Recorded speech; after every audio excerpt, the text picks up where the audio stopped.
selamat pagi. Ibu Vera Liliana, selaku dosen pengajar dari mata kuliah Good Corporate Governance. Mohon izin Ibu untuk memperkenalkan diri terlebih dahulu. Perkenalkan, saya Alia Diaul Haq dengan NIM 2503010121263. Pada pagi hari ini, saya akan mempresentasikan mengenai tugas yang telah diberikan di beberapa waktu yang lalu, yaitu tugas presentasi terkait dengan materi. Kebetulan kemarin saya mendapatkan materi 1, yaitu terkait dengan tinjauan tata kelola.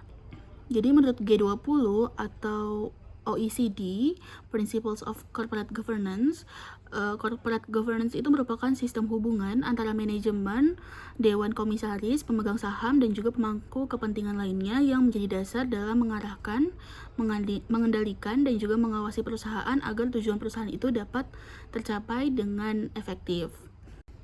Kemudian kenapa sih corporate governance itu penting gitu? Jadi di sini menurut OECD itu ada 4 tujuan dari penerapan tata kelola corporate. Yang pertama itu adalah meningkatkan efisiensi ekonomi. Nah, artinya dengan tata kelola yang baik, perusahaan itu diharapkan bisa menggunakan sumber daya yang dimilikinya dengan lebih efektif dan tidak banyak terjadi pemborosan atau keputusan yang tidak diperlukan. Kemudian yang kedua adalah mendukung pertumbuhan yang berkelanjutan. Jadi perusahaan itu tidak hanya mengejar keuntungan untuk saat ini saja, tetapi juga mempertimbangkan bagaimana perusahaan itu bisa terus berkembang dan juga bertahan dalam jangka waktu yang panjang. Kemudian yang ketiga adalah menjaga stabilitas sistem keuangan. Nah, tata kelola perusahaan yang baik itu dapat mengurangi risiko terjadinya masalah besar dalam perusahaan yang nantinya bisa berdampak lebih luas. Kemudian yang terakhir, yang keempat, itu adalah meningkatkan kepercayaan investor terhadap perusahaan. Jadi, investor itu tentu akan lebih percaya kepada perusahaan kalau perusahaan itu dikelola dengan baik, informasinya jelas, dan ada pengawasan. Nah, untuk manfaat tata kelola itu sendiri ada 3. Yang pertama itu adalah mengurangi tingkat asimetri antara prinsipal dan juga agen. Nah, prinsipal ini merupakan pemilik atau pemegang saham, sedangkan agen adalah manajemen yang menjalankan perusahaan. Nah, masalahnya manajemen itu biasanya mengetahui kondisi perusahaan lebih banyak karena mereka yang menjalankan kegiatannya sehari-hari, sedangkan pemegang saham itu tidak terlibat langsung dengan kegiatan tersebut.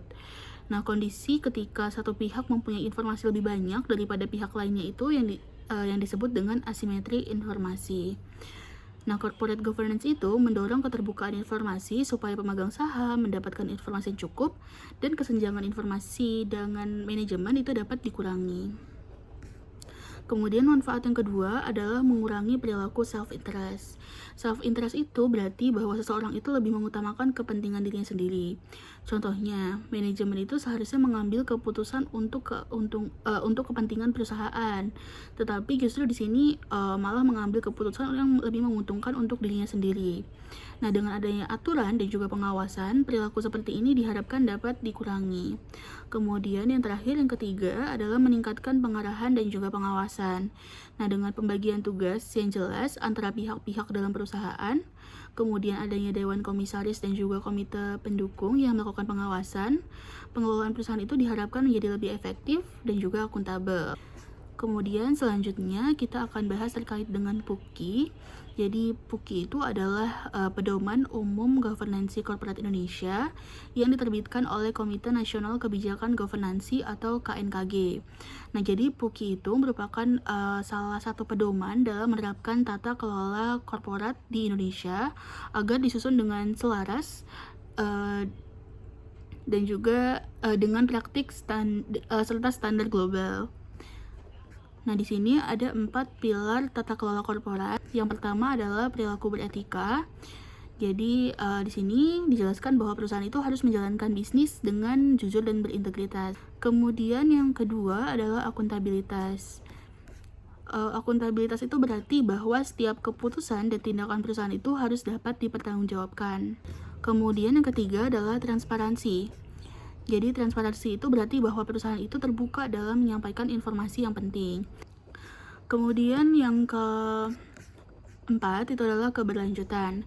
Nah, di sini dijelaskan bahwa perusahaan itu tidak hanya mengejar laba, tetapi juga harus memikirkan dampak jangka panjang dari kegiatan bisnisnya.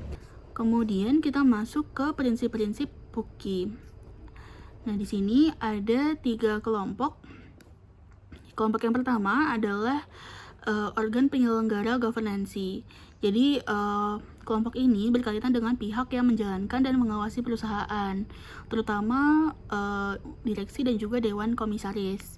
Di dalamnya termasuk peran dan juga tanggung jawab, kemudian komposisi dan remunerasi, serta hubungan kerja.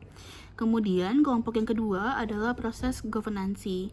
Jadi kalau di kelompok pertama yang tadi kita bahas terkait dengan siapa aja yang menjalankan governansi.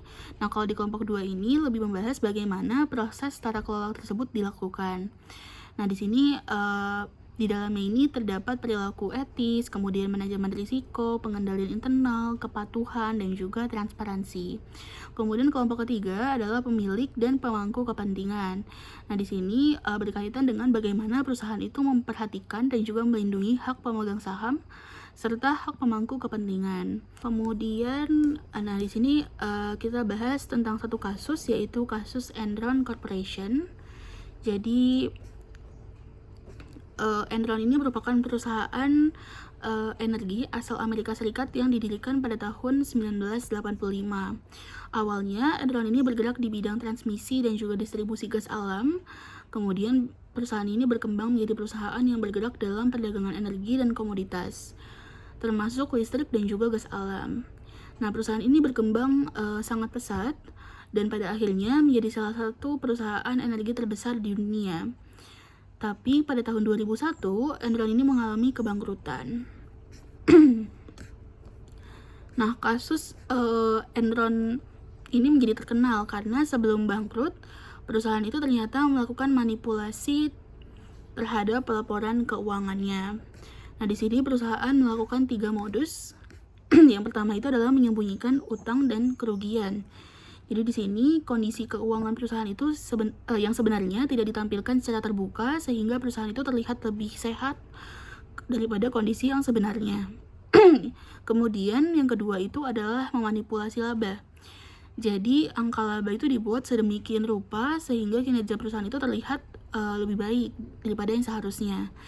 Kemudian yang ketiga adalah menyajikan laporan keuangan yang menyesatkan.